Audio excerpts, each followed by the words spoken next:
네, 안녕하십니까. 서울대학교 산업공학과 데이터과학 및 비즈니스 애널리틱스 연구실 박사과정 김도윤입니다.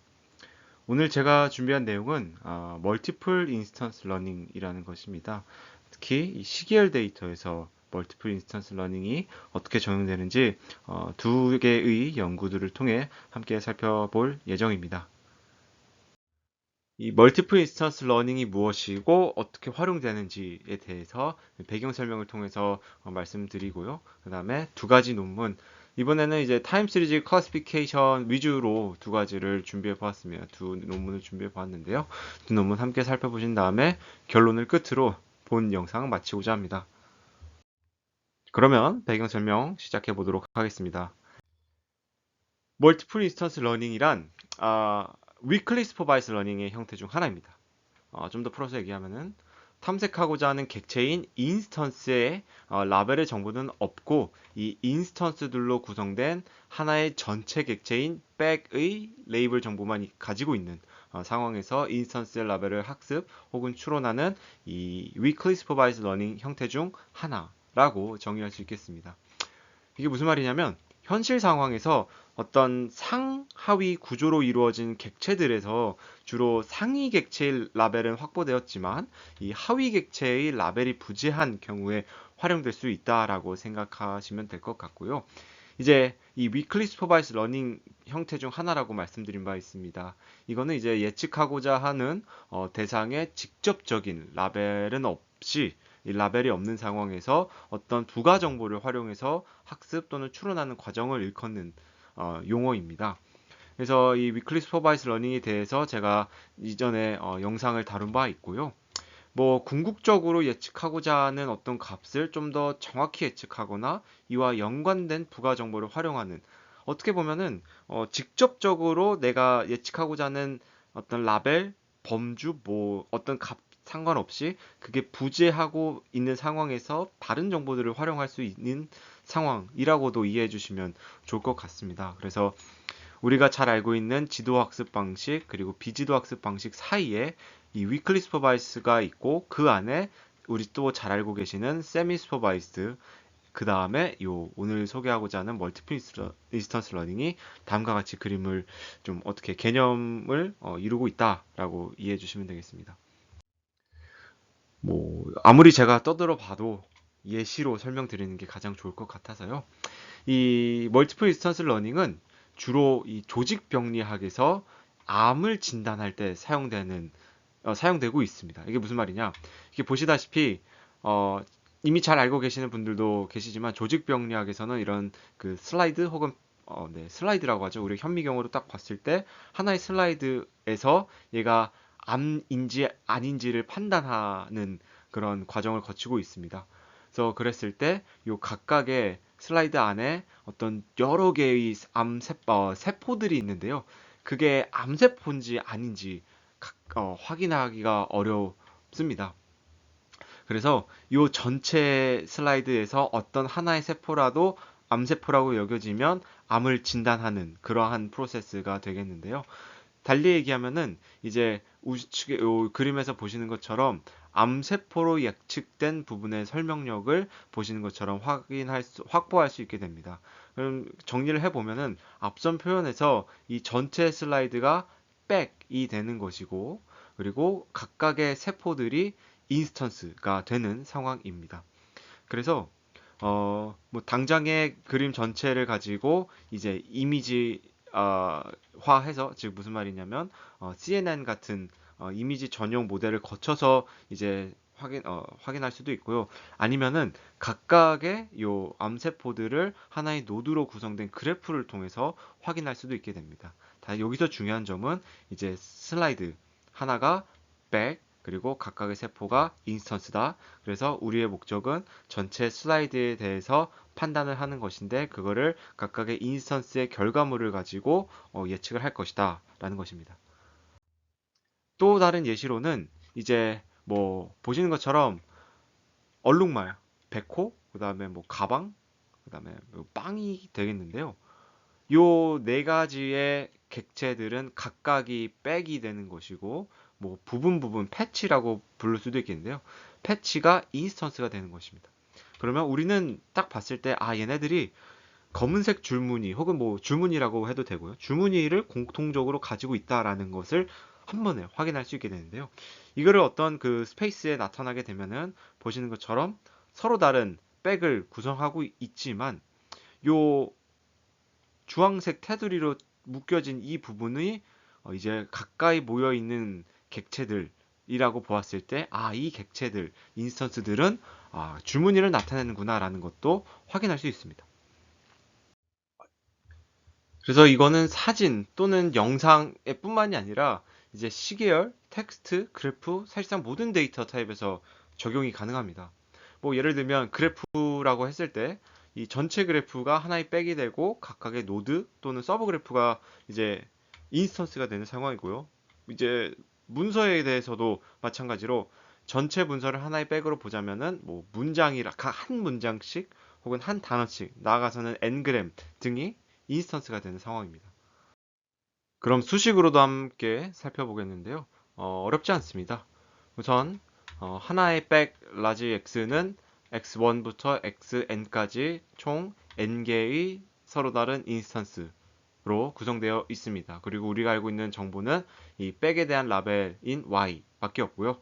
궁극적인 목적은 백의 라벨을 각 인스턴스의 특징 기반의 예측값 또는 특징 자체를 종합하여 추론하자라는 것입니다. 그래서 여기서 세 가지의 핵심을 좀 확인하시면 좋은데요. 첫 번째는 인스턴스의 특징 기반의 예측값 또는 특징 자체에 대한 피처 익스트랙션 부분이 있고요. 이거를 종합하는 풀링 부분, 그리고 마지막 세 번째는 이거를 가지고 추론하는 뭐 classify, regression 혹은 predict 정도로 표현할 수 있는데요. 이 세 가지의 핵심이 존재합니다.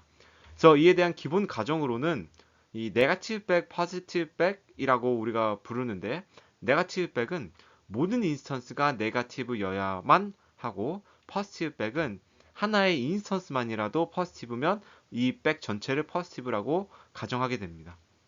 그래서 이게 사실 잘 이해하실 수 있다시피 인스턴스 중에 실제 라벨과 백의 라벨이 다른 경우를 방지하기 위한 굉장히 보수적인 규칙이라고도 볼 수 있는데요. 가령 우리가 어떤 시계열 데이터가 있는데요. 그 시계열 데이터가 전체가 뭐 몇십만 스텝이고 그게 고장이라고 간주를 해보겠습니다. 그러면은 사실 그 몇십만 스텝 전체가 고장일 가능성은 매우 희박하고, 이 데이터 자체가 정상인 부분도 있고 또 고장인 부분도 있고 다시 정상인 부분도 있고 뭐 이런 식으로 혼재되어 있을 것입니다.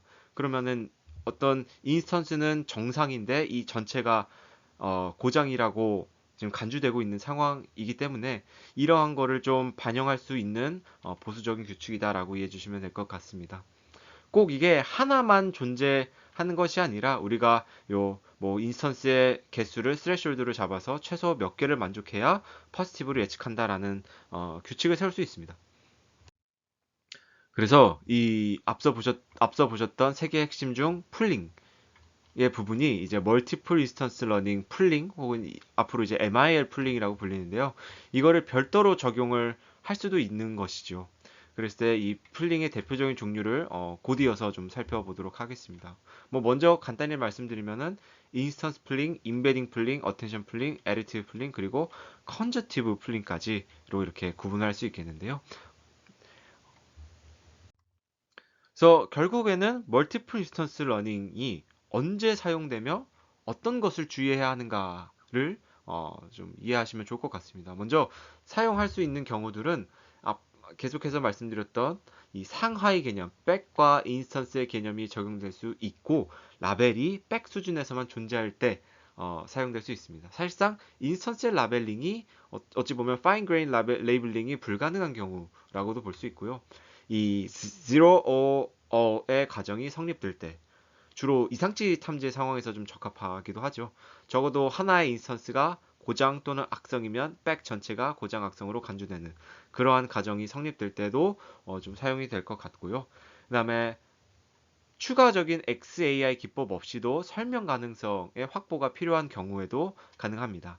앞선 예시에서도 보셨듯이 각 인스턴스의 예측 결과가 곧 전체 백의 예측 결과를 설명해 보게 되는, 즉 왜 이 백이 포지티브가 됐는지 혹은 왜 네거티브가 됐는지를 각 인스턴스의 예측 결과로부터 알 수 있게 되는 것입니다. 다만 주의해야 할 점은 기본적으로는 인스턴스 간의 요 IID를 가정하고 있습니다. 저희 분포가 서로 독립적이고 아이덴티컬한 상황을 가정하기 때문에, 다만 실제로 우리가 분류하고자 하는 백은 인스턴스 간의 연관성이 굉장히 높은 경우가 많습니다. 앞서 보셨던 그 암을 진단하기 위한 하나의 슬라이드 내에서도 세포들이 사실상 독립적이진 않잖아요. 서로 유기적인 관계를 맺고 있는 상황이기 때문에 이러한 그 가정을 좀 조심하면서 접근을 해야 합니다. 자, 그럼 본격적으로 두 개의 연구를 한번 소개해 드리도록 하겠습니다. 서두에 말씀드렸던 것처럼 오늘 소개하고자 하는 두 연구는 모두 타임 시리즈 클래시피케이션에 관한 연구들이고요. 우선 첫 번째 연구입니다. ICLR 2024에 나온 것이고, 단별량 시계열 데이터에 대해서 분류 성능 및 설명력 향상을 모두 이뤄내보자라는 목적 하에 이루어진 연구입니다. 그래서 이 연구에서는 앞서 보셨던 그 MI의 풀링의 종류들이 있지 않습니까? 이 종류들에 대해서 정의하고 또 비교 분석하는 내용을 담고 있고, 특히 인터프리터빌리티의 평가를 위해서 합성한 데이터셋을 제안한 연구입니다. 그리고 논문 보시면 아시겠지만 이 학술지 수준으로 실험량이 엄청 많습니다. 그래서 이 부분 유념해서 보시면 좋을 것 같고요. 특히 이 저자, 1저자인 조셉 벌리라는 분은 이 멀티플 인스턴스 러닝에 대해서 지속적으로 좀 연구를 해오신 분입니다. 그래서 관심 있으신 분들은 한번 검색해 보시면 좋을 것 같습니다. 두 번째 논문입니다. 두 번째 논문은 ICML 2024에 나온 논문이고요. 이번에는 다별량 시계열 데이터 내 단일 시점 간의 Time Aware MIL 풀링을 적용하여 분류 성능을 향상시키자라는 것을 목적으로 한 연구입니다. 그래서 인스턴스 간의 시간적 관계를 고려할 수 있는 MIL 풀링 방법을 제한한 방법론 연구가 되겠고요. 그리고 이 연구에서는 이 첫 번째 연구와는 다르게 정리와 명제의 증명을 통해서 이제 설득력을 확보하고 있습니다. 그래서 두 논문을 한번 비교해 보시면은 앞선 논문은 이제 실험량이 엄청 많고 두 번째 논문은 이렇게 명제랑 증명을 통해서 뭔가 주장에 대한 근거를 확보하고 있다라는 것을 확연히 구분하실 수 있을 것입니다. 그래서 이 멀티플 인스턴스 러닝, 특히 시계열 분류 과업을 다루는 멀티플 인스턴스 러닝의 어떤 뭐랄까 연구들의 관계도 혹은 뭐 위치를 다음과 같이 구분해서 좀 표현을 해봤는데요. 하나의 축은 이제 단일 변수, 그러니까 단별량 시계열 데이터를 다루냐, 아니면 다별량을 다루냐. 그리고 또 다른 축은 단일 시점을 인스턴스로 두느냐, 아니면 다중 시점을 인스턴스로 두느냐입니다. 그래서 오늘 보고자 하는 두 논문은 여기 하나는 단별량, 하나는 다별량으로 있고, 그 다음에 제가 얼마 전에 올린 영상에서는 이제 체일밀이라는 방법론을 제안한 여기서는 그 아노말리 디텍션을 과업으로 진행하는 연구를 수행하였습니다. 그래서 관심 있으신 분들은 역시 찾아보시면 좋을 것 같습니다. 그럼 첫 번째 논문부터 함께 살펴보도록 하겠습니다. 이 연구의 문제 제기 또 연구 동기는 다음과 같습니다.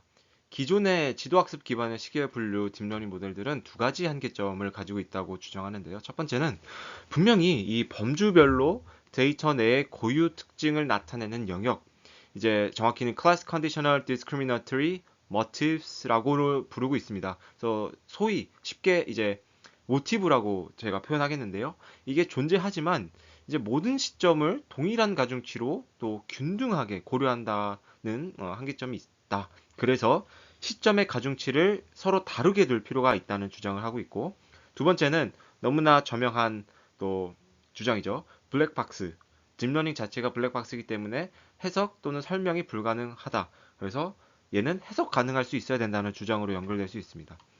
그러면 이 해석 가능성과 연결해서 타임 시리즈 클래시피케이션의 인터프리티빌리티와 관련해서 왜 꼭 MIL을 택해야 되느냐에 대해서 논문 내 어펜딕스로 따로 정리가 되어 있을 정도로 확실하게 강하게 주장하고 있는데요.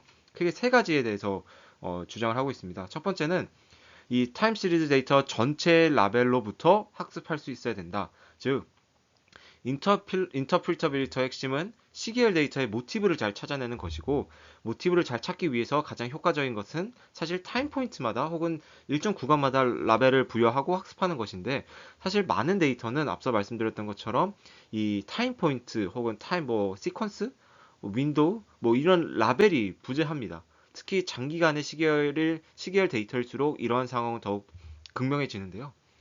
그래서 전체 데이터의 라벨 하나만 가지고서도 학습할 수 있어야 된다. 두 번째, Inherent Interpretability라고, 사실 TSC 모델 역시도 백 레벨의 예측을 할 뿐 내재적인 설명력 확보가 어렵다.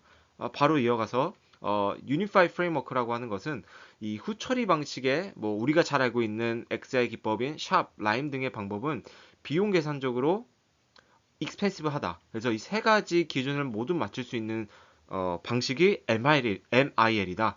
그래서 MIL이 이 상황을 모두 만족하기 때문에 MIL을 택할 수밖에 없다라는 이야기를 하고 있습니다. 그러면 꼭 MIL이 아니더라도 이 뭔가 준지도 위클리 슈퍼바이스드 중에 하나인 준지도 학습 방식도 사용할 수 있지 않느냐라는 주장에 대해서도 직접적으로 자문자답을 하고 있는데요. 준지대 학습의 경우라도 타임 포인트 라벨이 일부가 필요한 상황이며, 현재까지의 이 타임 시리즈 레벨과 타임 포인트 레벨의 라벨을 동시에 학습하는 방법론은 없다고 주장하고 있습니다. 그래서 이 본 연구는 이제 밀렛이라는 방법론을 제안하는 것인데요. 밀렛을 보시면은 이 locally explainable이라는 단어가 있는데, locally explainable은 이미 좀 잘 알고 계시는 분들도 계시지만 라임에서 사용된 용어입니다. 그래서 인터프리터빌리티를 확보하는 동시에 분류 성능도 함께 유지 또는 향상하는 것을 향상한다는 점을 보여주었고, 또 플러그 앤 플레이 형식의 방법론으로 시계열 분류 모델에 어그노스틱하다는 점이 있습니다. 이게 무슨 말이냐면, 이따 보시겠지만 이제 타임 시리즈 클래시피케이션 모델을 가지고 이제 앞서 보셨던 MIL의 세 가지 핵심 중 이 피처 익스트랙션을 진행하게 됩니다. 그래서 그때의 시계열 분류 모델에 어그노스틱하다는 점을 이야기하고 있고, 그 다음에 새로운 MI의 풀링 방식인 아까 보셨던 것 중에 하나인 컨저티브 풀링을 제안하고 있습니다. 그리고 기존의 MI 풀링에 대해서 정리하고 이 제안 방식과의 비교를 실험을 통해 나타나고 있고요. TSC 인터프리티 평가를 위해서 합성 데이터를 직접 제안하고 있습니다. 자, 여기서 아까의 노테이션과는 약간은 다릅니다. 무엇이냐면 요 XI가 백이 됩니다. 그래서 이 XI는 총 라지 티계의 시점으로 구성되어 있고, 각 시점이 각 시점 단별량이니까 사실상 하나의 어떤 완전 스칼라 값이 인스턴스가 되는 상황입니다. 처차 뭐랄까요, 스칼라라는 사실을 좀 처차하고 그냥 단일 시점에 어떤 값이 하나의 인스턴스가 되고, 그게 라지티게만큼 있는 게 백이 되고, 그 백이 지금 여러 개의 데이터로 구성된 게 이렇게 노테이션으로 표시되어 있다라고 보시면 되겠습니다. 그래서 MIL의 기본 과정 혹은 기본 3요소가 앞서 말씀드렸던 것처럼 인스턴스의 피처 익스트랙션, 그 다음에 풀링, 그 다음에 클래시파이어입니다. 이제 순서가 조금 바뀌긴 했는데요. 우선 피처 익스트랙터로 피처의 인스턴스의 피처를 뽑아내는데, 이때 타임 시리즈 클래시피케이션 모델을 그대로 좀 활용하고 있고요. 그 다음에 클래시파이어 자체는 굉장히 간단한 리니어 레이어로 구성하고 있습니다.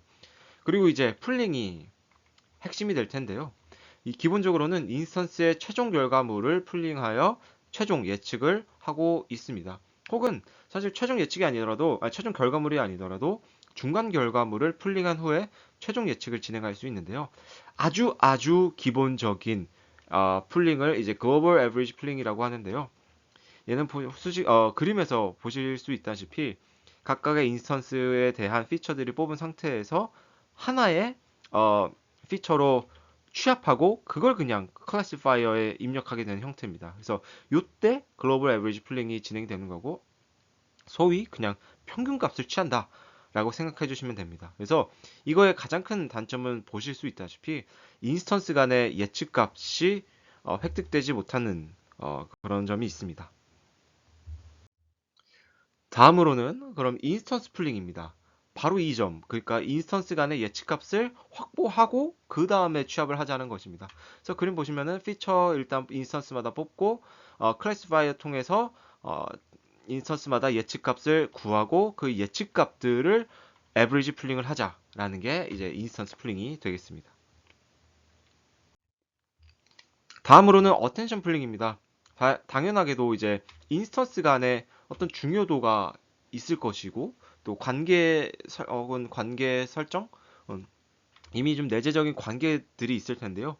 그걸 이제 어텐션을 통해서 파악을 하자라는 것이 되겠습니다. 그래서 우선 그림을 보시면은 기본적으로 피처들을 다 뽑은 상태에서 어텐션을 구하고 이 어텐션을 이용한 가중합을 통해서 하나의 피처를 취합한 다음에 그 피처를 대상으로 클래시파이어에 입력되는 형태가 되겠습니다. 그래서 여기서 저자들은 어텐션 값 자체로 인스턴스 간의 중요도 파악은 가능하지만 이 클래스마다의 스페시픽한 특징을 찾기는 어렵다는 또 이야기를 하고 있습니다. 그러면 이제 앞서 보셨던 인스턴스 풀링과 방금 보셨던 어텐션 풀링을 사실 조합할 수도 있잖아요. 왜냐면 어텐션 풀링도 인스턴스마다의 결과를 확보할 수는 어려우니까. 그래서 여기서 보시면은 에리티브 풀링이라는 것은 어텐션과 인스턴스 풀링의 조합으로 이제 어텐션 웨이트까지 구한 상태에서 각각을 예측값을 내고 난 다음에 마지막 에버리지 풀링하는 방법이 되겠습니다. 그리고 마지막으로 이제 제한하는 풀링인데요. 컨저티브 풀링이라고 인스턴스 간의 어텐션과 인스턴스별 예측 결과물을 각각 구해놓은 상태에서 여기서 어텐션 값을 구하자. 여기서 이제 어텐션 값이랑 이 타임 포인트의 프리딕션 값을 융합하자. 그리고 그걸 다시 에버리지 풀링을 하자라는 게 핵심이 되겠습니다. 그래서 이때 이 어텐션 값들은 이 인터프리터빌리티의 임포턴스 스코어라고도 불리고 이렇게 소위 말하는 중요도를 어텐션 값을 가지고 판단한다라는 것을 확인할 수 있습니다. 그래서 제안하는 이 방법론 밀렛은 사실 어떻게 보면 뭐랄까요, 각각의 구성 요소들은 이제 소위 말해서 갈아 끼울 수 있는 어떤 프레임워크 자체를 의미한다고 생각하시면 됩니다. 뭐냐면 이 밀렛은 크게 네 가지 단계를 구성하고 있는데요. 네 가지 단계로 Feature Extraction, Positional Encoding, Dropout, 그리고 MI Pulling입니다. 이때 Feature Extractor로서 FCN, ResNet, 그리고 Inception Time 등의 어떤 TSC 모델들을 이용하고 있고요. 참고로 모델의 복잡도는 다음과 같은 순으로 볼 수 있습니다. 그래서 제가 말씀드렸던 밀렛 자체가 하나의 프레임워크다. 그리고 그 안에 구성 요소들은 갈아 끼울 수 있다라는 것이 뭐냐면 이제 우선은 엔드 투 엔드 학습을 이용하고 있고 방식을 채택하고 있고 그다음에 뭐 FCN이라든지 레즈넷 같은 경우 컨볼루셔널 레이어에 포함된 백본에서는 제로 패딩 대신에 리플리케이트 패딩을 활용하고 있다. 즉 끝값으로 패딩을 대체하고 있다라는 점. 그리고 인스턴트 피처에 포지셔널 인코딩을 우리가 알고 있는 사인 코사인 그 사이너소이덜 포지셔널 인코딩을 추가했다. 그리고 마지막으로 이 피처에 직접 드롭아웃을 적용했다라는 그 프레임워크 자체를 일컬어 밀렛이라고 부르고 있습니다. 그러면 MI 풀링에서 컨저티브 풀링을 제한하기도 했지만 다른 뭐 어텐션, 에디티브, 인스턴스 풀링 등을 사용할 수도 있고요. 그래서 이 프레임워크 자체를 이제 밀렛이라고 부른다라는 것이 핵심입니다. 그래서 주요 하이퍼 파라미터로는 밸리데이션 셋은 별도로 없기 때문에 이제 학습 시에 로스 값이 최소인 값을 최소 1대1 기준으로 모델 웨이트를 선택했고 인셉션 타임의 특성상 상이하게 초기화된 이제 다만 이제 구조는 동일한 네트워크를 가지고 특히 5개가 이렇게 존재하게 되는데 그걸 앙상블을 통해서 적용하고 있다. 그래서 다른 백번들도 동일하게 진행했다라는 점이 특징이 되겠습니다. 그리고 나머지 옵티마이저, 배치 사이즈 등은 다음과 같습니다. 그래서 앞서 말씀드렸던 것처럼 본 연구의 핵심은 실험량에 있습니다. 그래서 크게 주요 실험과 뭐 부가 실험 이렇게 구분할 수 있는데요. 주요 실험은 크게 두 가지 데이터셋에 대해서 진행했습니다. 첫 번째 데이터셋은 말씀드렸던 것처럼 직접 생성한 합성 데이터셋인 웹 트래픽을 가지고 진행한 실험인데요. 설명력을 중심으로 이제 실험 결과를 보고하고 있고 나아가서 TSC 성능도 함께 비교하고 있습니다. 특이사항으로는 이제 인터프리터빌리티의 평가 지표로 두 가지를 사용하고 있습니다. 하나는 AOPCR, 이고 하나는 NDCG입니다. 그리고 TSC 성능에 대해서는 논문 내 어펜딕스에 추가했다는 점이 있고요. 그 다음에 두 번째 데이터셋은 UCR 타임 시리즈 벤치마크로 이미 잘 알고 계시는 분들도 있을 겁니다. 그 타임 시리즈 클래시피케이션 성능을 비교하기 위한 여러 개의 데이터셋을 모아놓은 벤치마크입니다. 그래서 두 번째 데이터셋은 이제 TSC 성능을 비교하기 위함이라고 생각해 주시면 될 것 같고요. 물론 설명력에 대해서도 함께 좀 실험 결과를 보고하고 있습니다. 이 벤치마크는 총 85개의 단별량 시계열 데이터셋으로 구성되어 있고요.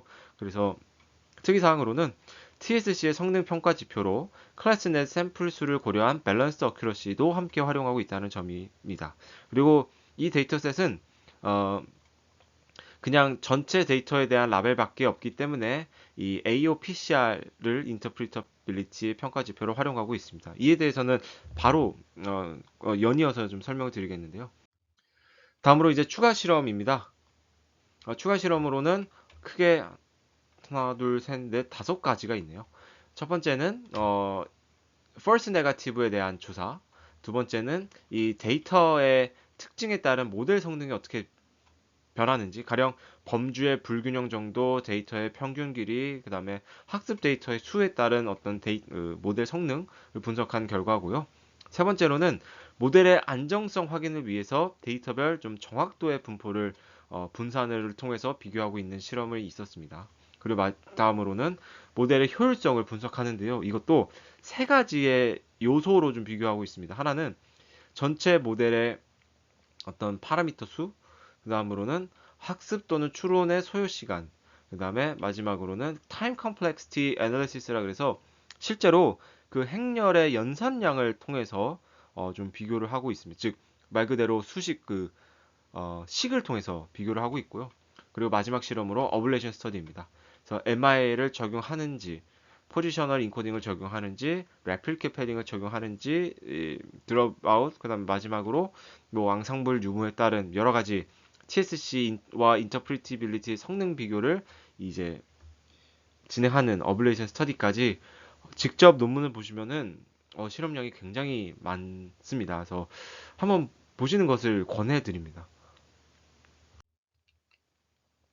자, 이제 웹 트래픽 데이터셋에 대한 아주 간단한 설명인데요. 이건 이제 10분마다 수집한 일주일치에 해당하는 어떤 웹 트래픽 온라인 스트리밍을 모방한 데이터셋입니다.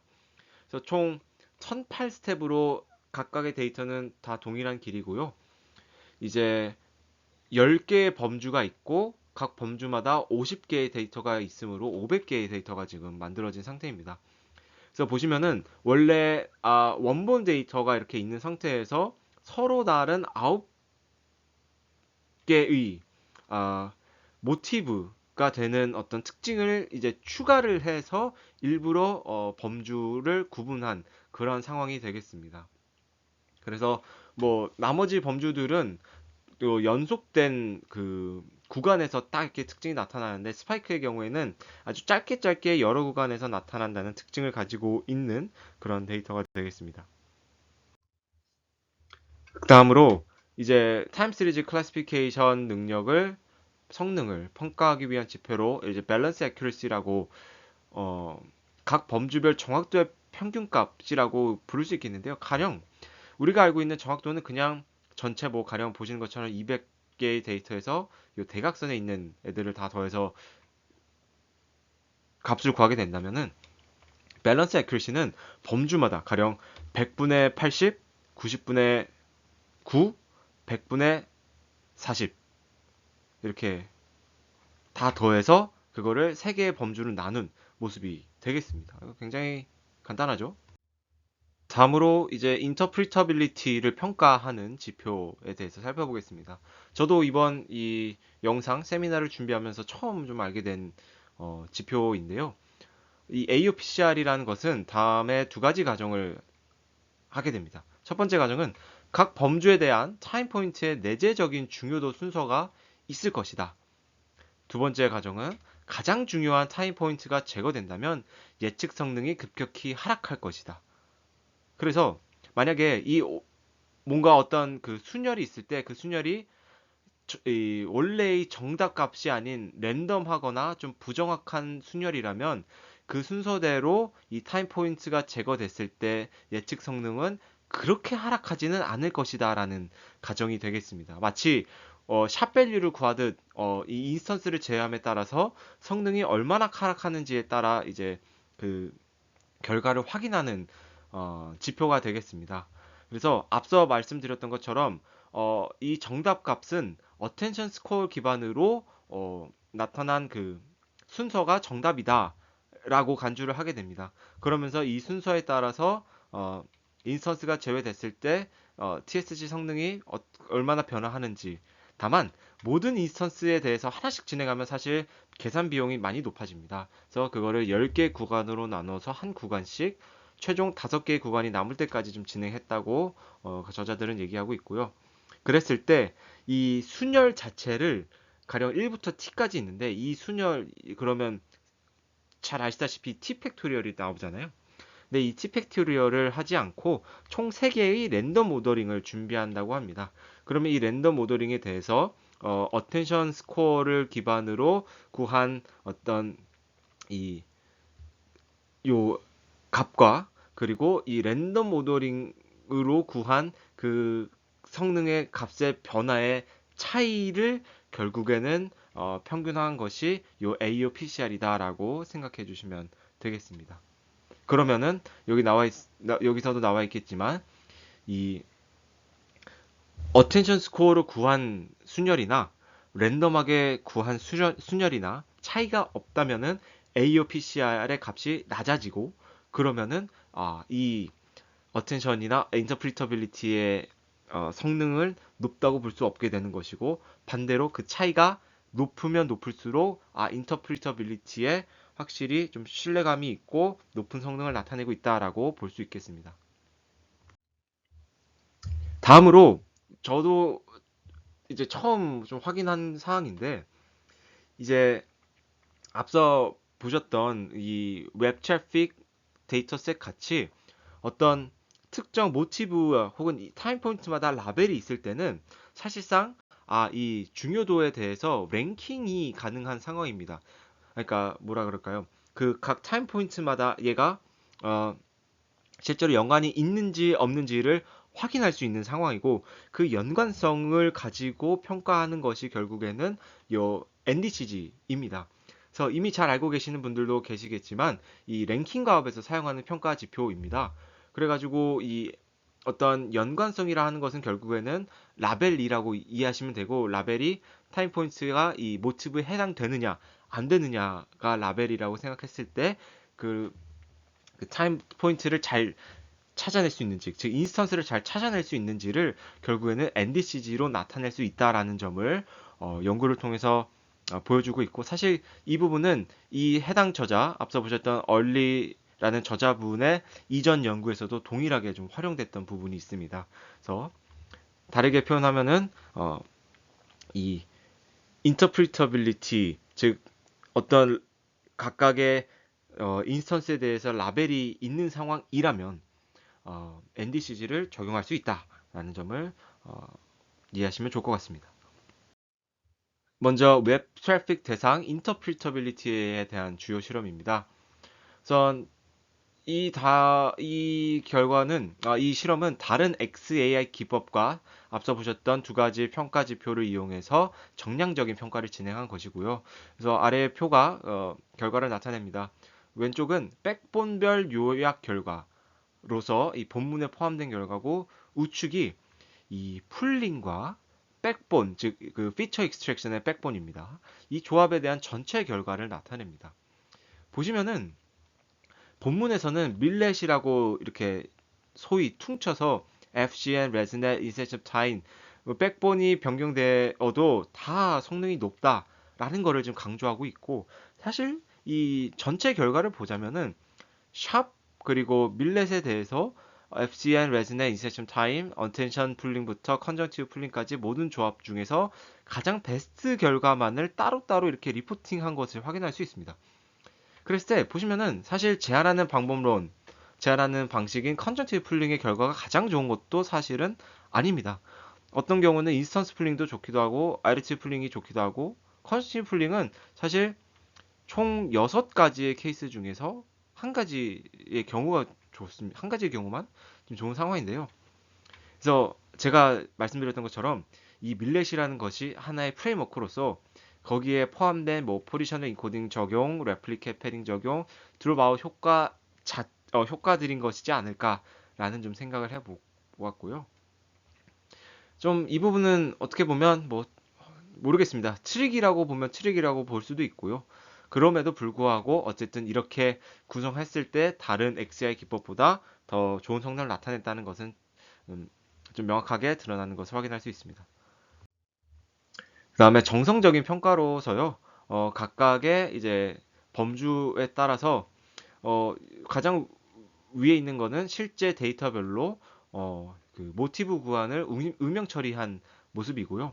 그리고 중앙에 있는 거는 앞서 보셨던 어텐션 스코어를 기반으로 인터프리터빌리티 스코어를 시각한 것이고, 이제 두 가지 그림을 합쳐서 실제 데이터에 대해서 어텐션 스코어를 음영 처리를 했을 때 나타나는 모습이 위에 이 음영과 어떻게 구분이 되는지를 비교하시면 됩니다. 그래서 보시면은 잘 찾아낸 것을 네, 확인할 수 있습니다. 특히 스파이크의 경우에는 이렇게 띄엄띄엄 있는 부분임에도 불구하고 잘 찾아내고 있는 것도 네, 잘 찾아내고 있는 것을 확인할 수 있고요. 다음으로는 이 타임 시리즈 클래시피케이션 성능에 대한 주요 실험 결과인데요. 이건 이제 본문의 어펜딕스에 추가되어 있고요. 이 다른 방법론과의 비교는 별도로 진행하진 않았습니다. 이게 보시면은 웹 트래픽의 accuracy, AURC, 로스 이렇게 구분을 짓고, 그다음에 풀링과 이 백본의 조합에 대한 이제 전반적인 성능을 비교하고 있는데요. 이 컨전티브 풀링의 성능이 역시나 다른 풀링 방법에 비해 압도적인 모습을 보이고 있지는 않아서 어펜딕스에 추가한 것은 아닐까. 혹은 사실 애초에 웹 트래픽은 설명력 검증을 위해 좀 준비된 데이터셋이기 때문에요. 이 부분을 어펜딕스에 추가한 부분은 뭐 충분히 네, 납득이 됩니다. 네. 그리고 TSC 성능은 뒤에 보실 UCR 데이터셋의 UCR 벤치마크의 결과를 중심으로 설명해도 충분했을 것으로 예상되므로 네, 이 정도로 저자들도 이제 설명을 마치고 있습니다. 그럼 이어서 바로 UCR 데이터셋에 대한 결과를 보겠습니다. 먼저 타임 시리즈 클래시피케이션 성능입니다. 그래서 밸런스 어큐러시 기준으로 종합 순위에 대한 통계 검증도 함께 진행한 부분이 좀 인상 깊고요. 그 우측에 보시는 그림에 CD라고 되어 있는 것이 critical difference로 순위가 이 CD보다 더 크게 차이 나야 유의하다라는 것을 나타내고 있습니다. 그래서 좌측은 이제 전체 85개의 데이터셋에 대해서 평균적으로 각각의 지표에 대해서 얼마큼의 값을 갖는지, 그 다음에 종합 순위가 몇 등 정도 하는지 평균적으로, 그 다음에 몇 번 이겼는지를 나타내는 것을 의미합니다. 그랬을 때 하이드라 MR과 요 HC2 HC2라는 것은 지금 타임 시리즈 클래시피케이션에서 좀 가장 좋은 모습을 보이고 있는 방법론이라고 이해해 주시면 될 것 같고요. 그 다음에 FCN, 레즈넷, 인셉션 타임 등 기존 타임 시리즈 클래시피케이션 방법론에 컨전티브 풀링을 적용하냐 하지 않느냐를 또 비교한 실험이 되겠습니다. 그랬을 때 첫 번째로 컨전티브 풀링이 적용된 인셉션 타임이 전반적으로 성능이 가장 우수하고 순위도 대부분 여러 지표에서 가장 높은 순위가 비교적 여기서 뭐 비록 하이드라 MR은 정확도 면에서 가장 높은 순위를 기록했지만 요 승률이나 뭐 전반적인 평균 그 순위는 가장 높은 것을 기록한 것을 확인할 수 있고 거기에 나아가서 이제 컨정티브 풀링을 적용했을 때 즉 그냥 일반 타임 시리즈 클래시피케이션보다 멀티플 인스턴스 러닝을 적용했을 때 더 성능이 높아지는 것도 함께 리프팅하고 있는 것을 알 수 있습니다.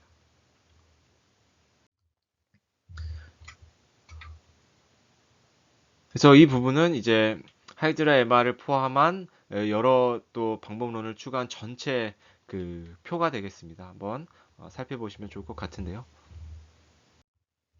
그 다음에 이 UCR 데이터에 대해서도 인터프리터빌리티에 대해서 평가를 진행했는데요. 다만 여기는 타임 포인트 라벨이 앞서 보셨던 웹 트래픽과는 다르게 존재하지 않기 때문에 AO PCR만 산출한 상황입니다. 그랬을 때 한 가지 인상 깊었던 점은 모델의 복잡도가 높아질수록 이 프레딕티브 퍼포먼스는 결국에는 타임 시리즈 클래시피케이션 성능은 올라가지만 오히려 인터프리터빌리티의 성능을 하락하는 모습이 좀 흥미로운 결과였습니다. 그래서 우측에 보시는 표는 이 인셉션 타임, 레즈넷, FGN 등과 같은 백본과 또 역시나 마찬가지로 풀링과의 조합별 인터프리터빌리티의 성능을 나타낸 것입니다. 그랬을 때 평균적으로 보았을 때 여기서도 이 컨정티브가 그렇게 막 압도적인 모습을 보이는 건 또 아닌 것을 확인할 수 있습니다. 특히 제가 봤을 때는 이 에르티브 풀링이 좀 더 나은 성능을 보이는 것이 아닌가라는 좀 생각을 하게 되는데요. 어쨌든 여기서도 또 보이시는 것처럼 밀렛이라고 일컬어서 가장 좋은 성능 값들을 이렇게 따로 표기하고 있습니다. 그리고 정성적인 평가로 다른 XI 기법과의 결과를 좀 비교하고 있습니다. 보시는 것처럼 협소적이라 하는 것은 굉장히 그 데이터 중에 일부인 모티브를 잘 찾는다는 것을 알 수 있는데요. 무슨 말이냐면 다른 XI 기법들 캠이라든지 샵이라든지 이런 거는 좀 전역적으로 되게 넓은 구간으로 그 예측값 모티브를 찾아내고 있습니다. 이 그림을 어떻게 해석하냐면은 지금 보시는 요 가운데 부분, 실제 모티브가 되는 부분을 이렇게 확대했다라고 보시면 되겠고요. 그 다음에 음영이 세게 이렇게 칠해진 부분일수록 스코어가 높은 것을 나타내고 있기 때문에 그래서 밀렛의 경우에는 이 모티브를 굉장히 잘 찾아내고 있는 상황이고요. 반면에 샵 같은 경우는 보신 것처럼 다 그냥 음영 처리가 되어 있죠. 그리고 캠의 경우에도 요 밀렛에보다 이 확실히 구간이 동일한 구간에 대해서 더 넓게 좀 전역적으로 예측을 하고 있는 것을 비교할 수 있고요. 그리고 우측에 있는 그 퍼터베이션 커브라는 것이 아까 보셨던 AOPCR을 시각화했을 때의 모습입니다. 그리고 추가 실험으로 이 데이터셋 특성에 따른 결과 변화를 이제 나타낸 것인데요. 우선 주요 실험에서 TSC 성능이 가장 좋았던 컨정티브와 인셉션 타임의 조합으로 데이터셋의 불균형 정도에 따른 어떤 성능을 비교한 것인데요. 그랬을 때 15개의 데이터셋 중에서 요 식을 통해서 데이터셋 인밸런스 값이 0.5에서 0.9에 속한 13개의 데이터셋을 선택해서 나타낸 결과인데요. 보시면은 가로축이 이 데이터셋 인밸런스 그리고 세로축이 각각의 어떤 그 밸런스 어큐러시와 그 컨전티브 인셉션 타임 혹은 인셉션 타임 단독으로 쓰였을 때 그 차이입니다. 그게 이제 밑에 그림으로 나타낸 것인데요. 결론적으로 임밸런스 정도에 상관없이 전반적으로 밀렛 방법론이 다른 요 HC2나 뭐 하이드라 MR 같은 방법론들보다 우세하다라는 점을 좀 이야기하고 있고요.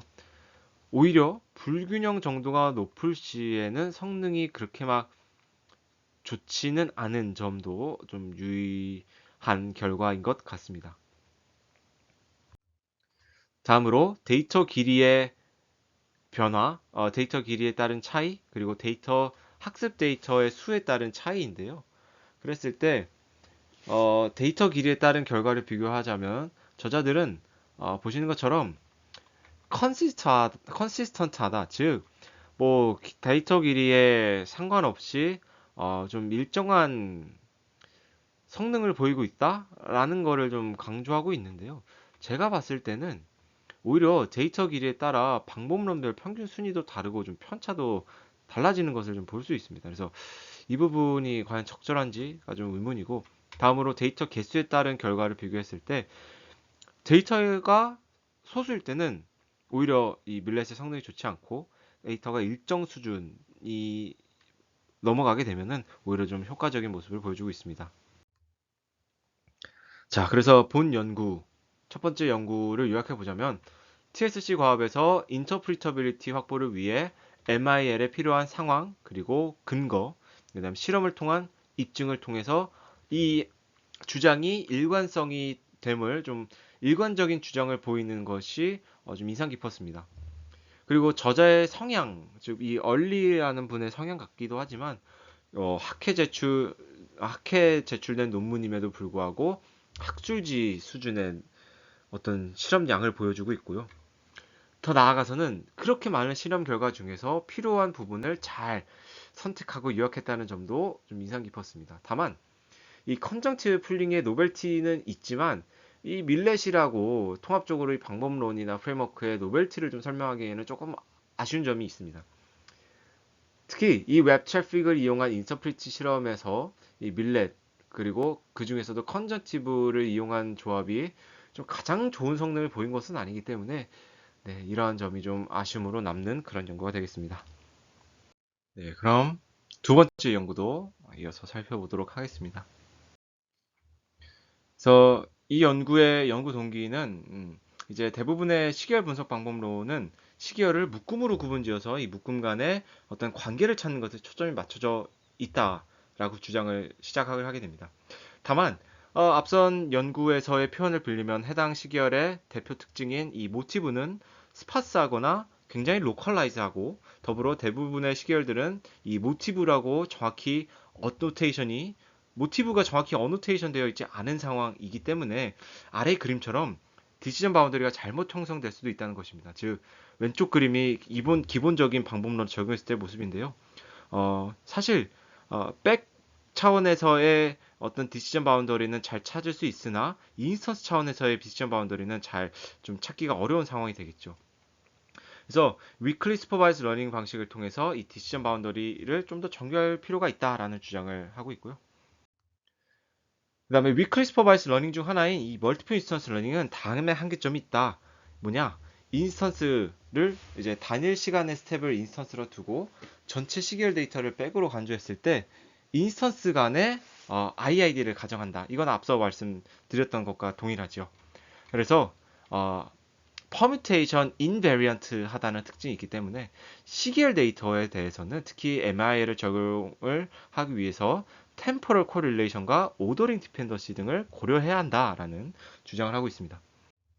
그래서 본 연구의 기여점은 인스턴스 간의 이 템포럴 코릴레이션과 퍼뮤테이션 인포메이션을 반영할 수 있는 타임 어웨어 MI 풀링을 제한한다는 점입니다. 그래서 퍼뮤테이션 인포메이션을 부여하기 위해서 웨이블릿 포지셔널 인코딩을 적용하고, 또 템포럴 코릴레이션을 반영하기 위해서 셀프 어텐션을 이제 적용한다라는 점이 특징이 되겠고요. 멀티베리엣, 즉 다별량 시계열 데이터를 이번에는 다루고 있는 방법론으로 특히 최초의 MIL 프레임워크를 제안하고 있다고 합니다.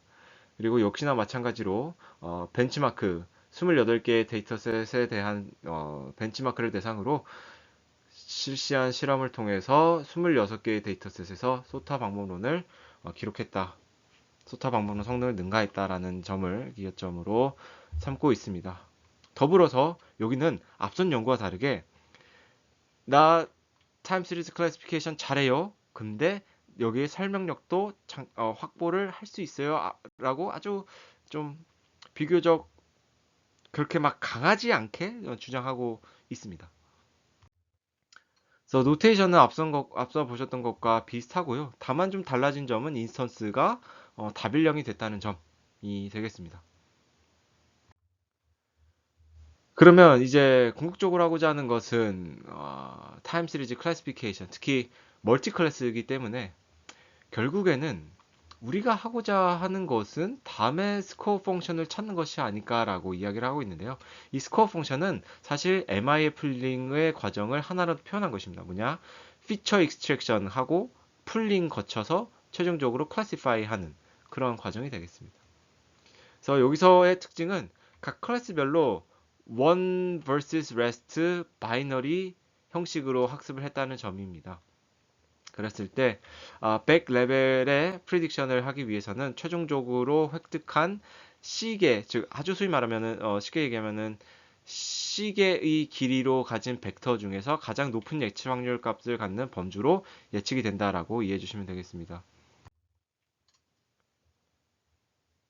그러면 이 타임 어웨어 MI 플링을 적용함에 있어서 제가 서두에 말씀드렸던 것처럼 본 연구는 여러 가지 theorem과 proposition을 가지고 이제 또 그에 대한 증명을 통해서 좀 이야기를 펼치고 있는데요.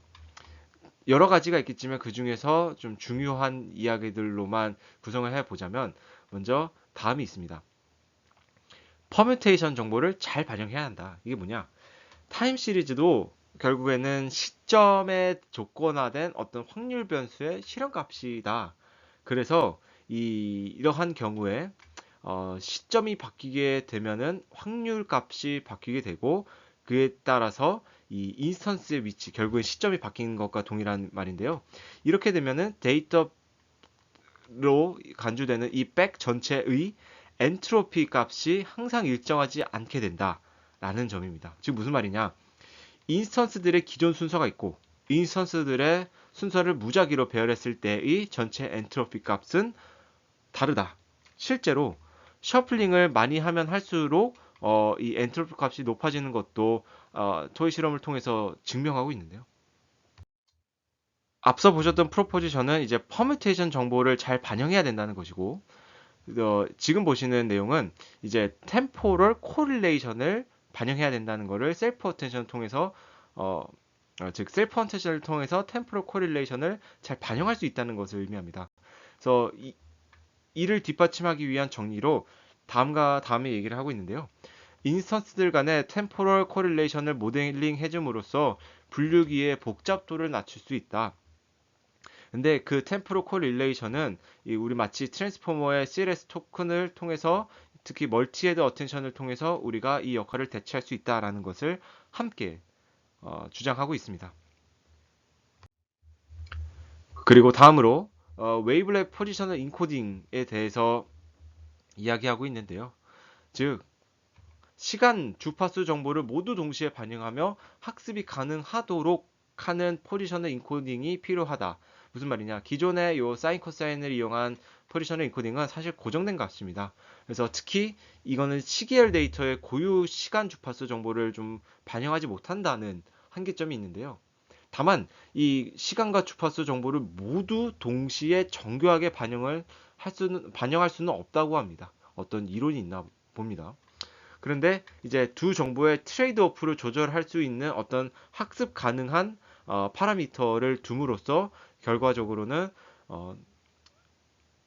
포지셔널 인코딩을 더하는데 거기에 시계열 데이터의 특징에 따라서 시간과 주파수를 좀 적절하게 잘 반영하겠다라는 것이 핵심이 되겠습니다. 그래서 이 타임 어웨어 MI 풀링 즉 타임밀이라고 보시는 것처럼 방법론을 제안하고 있는데 피처 익스트랙터로 인셉션 타임을 이용하고 있고, 그다음에 백 레벨 클래시피케이션으로 두 개의 간단한 리니어 레이어를 이용하고 있고요. 전반적인 그림은 다음과 같습니다. 이제 어떻게 보면 타임일은 어텐션 풀링에 좀 가까운 상황이 되겠는데요. 그래서 앞부분에 우선 피처 익스트랙터를 통해서 피처들을 뽑아놓고, 그 다음에 요 타임 어웨어 MI의 풀링이 진행되고 있는 과정입니다. 특히 요 아래 가운데 부분에서 웨이블렛 포지셔널 인코딩을 부여한 다음에 멀티 셀프 어텐션을 적용한 모습을 볼 수 있고요. 그리고 마지막 클래시파이어를 통해서 예측하고 있는, 앞서 언급드렸던 세 개의 요소, 피처 익스트랙션, 풀링, 그다음에 클래시파이어가 딱 정교하게 혹은 잘 구성된 모습을 볼 수 있습니다.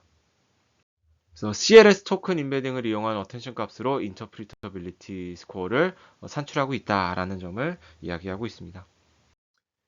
본 연구는 앞선 연구와 다르게 이제 타임 시리즈 클래시피케이션 성능의 향상을 좀 더 이제 중점을 두고 있기 때문에 이 다별량 시계열 분류 과업에 적합한 벤치마크를 이용해서 실험을 진행하였습니다. 그래서 실험 설계에 대한 부분은 보시는 바와 같고요. 잠시 퍼즈한 상태에서 보셔도 될 것 같습니다. 그리고 특이사항으로 학습 시에 동일한 길이로 10개의 구간을 구분지어서 임의 확률에 따라 일부 구간에 좀 노이즈를 주었다고 합니다. 그래서 이 부분이 학습에 반영이 됐다는 점이 특이사항이고, 그 다음으로 이제 주요 실험으로 크게 두 가지로 그룹을 나누어서 진행했는데요. 하나는 26개의 데이터셋 대상으로 다별량 시계 분류 전용 모델, 뭐 쉐입넷 같은 걸로 성능을 비교한 것이고, 두 번째 그룹은 그 중에서 10개의 데이터셋을 대상으로 시계열 모델, 그러니까 무슨 말이냐면 시계열 범용 모델이라고 하나요? 우리가 레프레젠테이션 러닝을 위해서 쓰는 그런 모델들을 가지고 성능을 비교한 실험이 되겠습니다. 그리고 어블레이션 스터디로 크게 세 가지를 좀 비교한 것이 있습니다. 첫 번째는 이 타임 밀 풀링과 다른 MI의 풀링 방법들을 비교한 거. 두 번째는 웨이블렛 포지셔널 인코딩과 기존의 사이너소이덜 포지셔널 인코딩, 그리고 포지셔널 인코딩을 아예 적용하지 않은 점을 비교한 실험.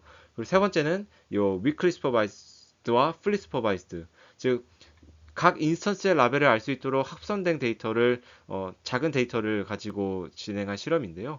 이에 대해서 인스턴스의 라벨을 모두 가지고 있음에도 인스턴스 라벨에 대해서 풀리 슈퍼바이스 러닝을 이용함에도 위클리 슈퍼바이스 러닝이 좀 더 좋다라는 점을 디시전 바운더리와 어텐션 스코어를 통해서 좀 시각화를 하고 있습니다.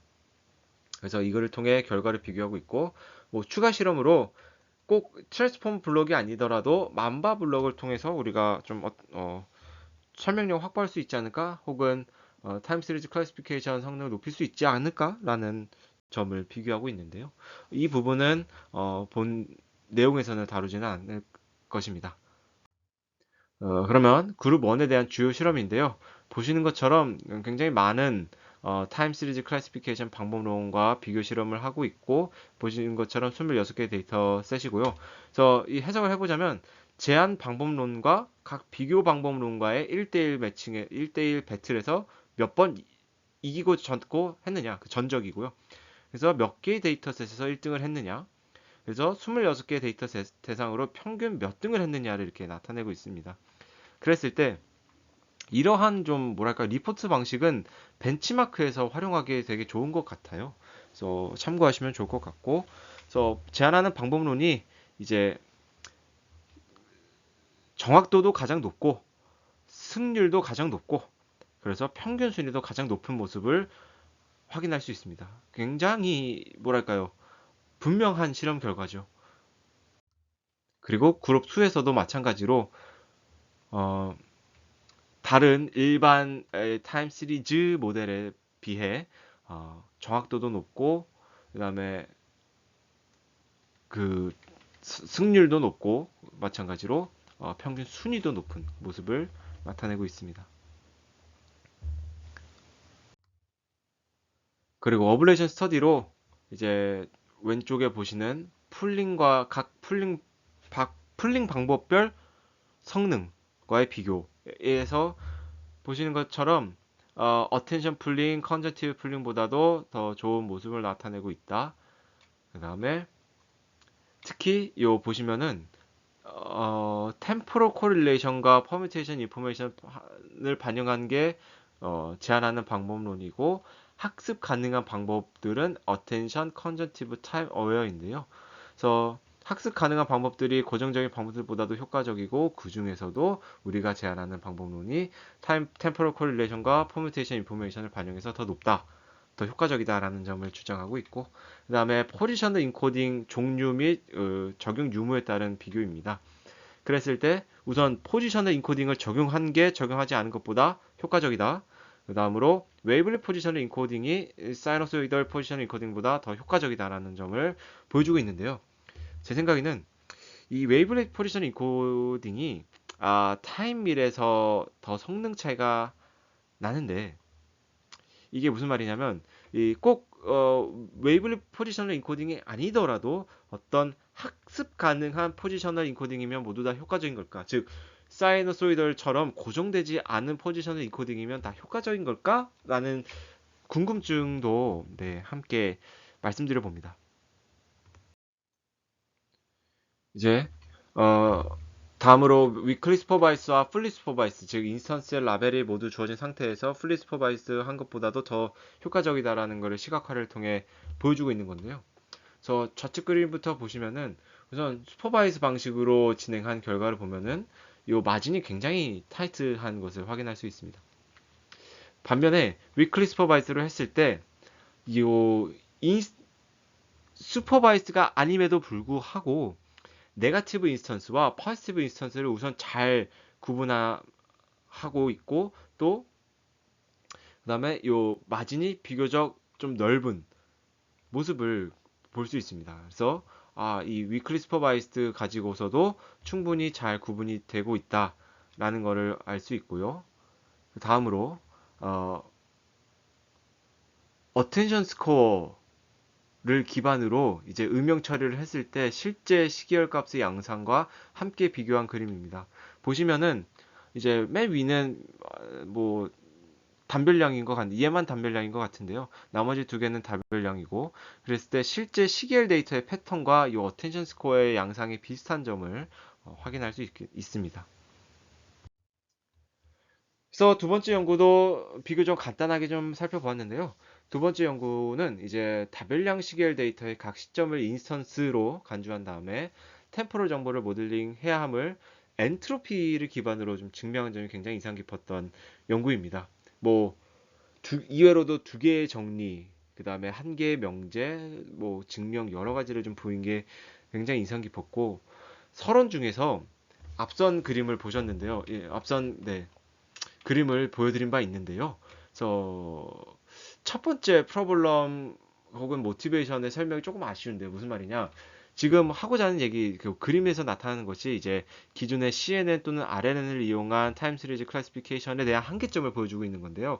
그 한계점을 좀 유지한다고 했을 때는 이 보시는 것처럼 모델에 입력되는 시점의 길이가 제한적이다.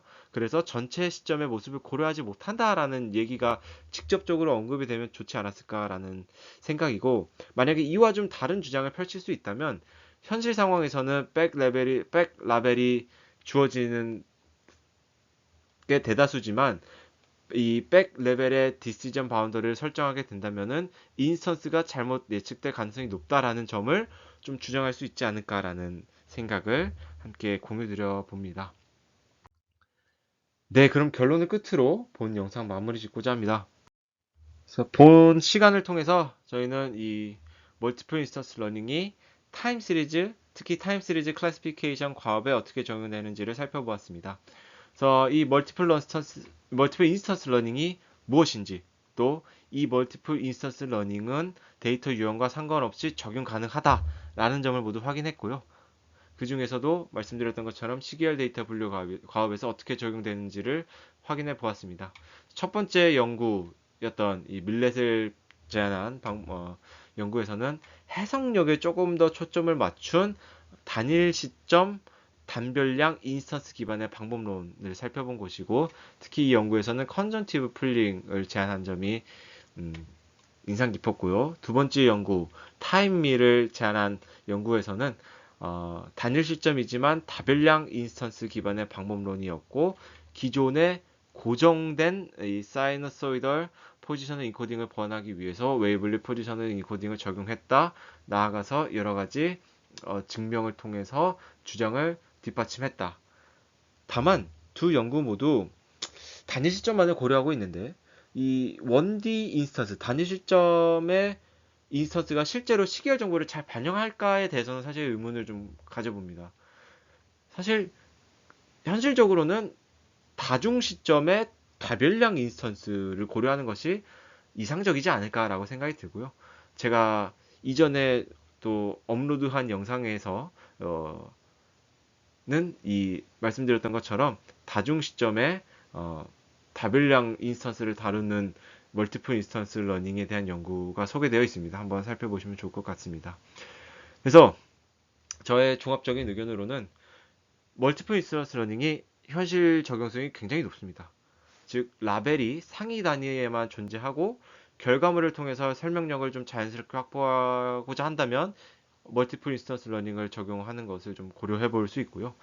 이미지, 영상, 시계열, 이상치 탐지 가업에서 좀 많이 활용되고 있다는 점도 확인할 수 있었습니다. 결국 어떻게 이 풀링을 고도화할 것인가에 대해서 고민을 해볼 필요가 있는데요. 세 가지로 접근할 수 있을 것 같아요. 첫 번째는 데이터의 유형에 따라서 좀 그에 적합한 방식을 제안하는 것. 특히 타임밀과 같이 시계열 데이터에 특화된 풀링 방법을 권하는 방법과 같은 이야기죠. 뭔가 시계열 데이터는 이 코릴레이션 정보가 필요하고 그 다음에 템포럴 코릴레이션 정보가 필요하고 그 다음에 또 이 위치 기반의 정보가 필요하다라는 점이 잘 반영된 것처럼 말이죠. 두 번째는 인스턴스 기반으로 접근했을 때는 같은 유형의 데이터라도 인스턴스를 어떻게 구분할 것인가. 보시는 것처럼 1D 인스턴스로 할 것인가 2D 인스턴스로 할 것인가 이런 식으로 말이죠. 그리고 마지막으로는 내가 어떤 과업을 하느냐에 따라서도 이 풀링을 어떻게 할 것인가를 좀 생각해 볼 수 있지 않을까라고 의견을 제안 드려 봅니다. 네, 오늘 준비한 내용은 여기까지고요. 그럼 다음 시간에 더욱 유익한 내용으로 찾아뵙겠습니다. 감사합니다.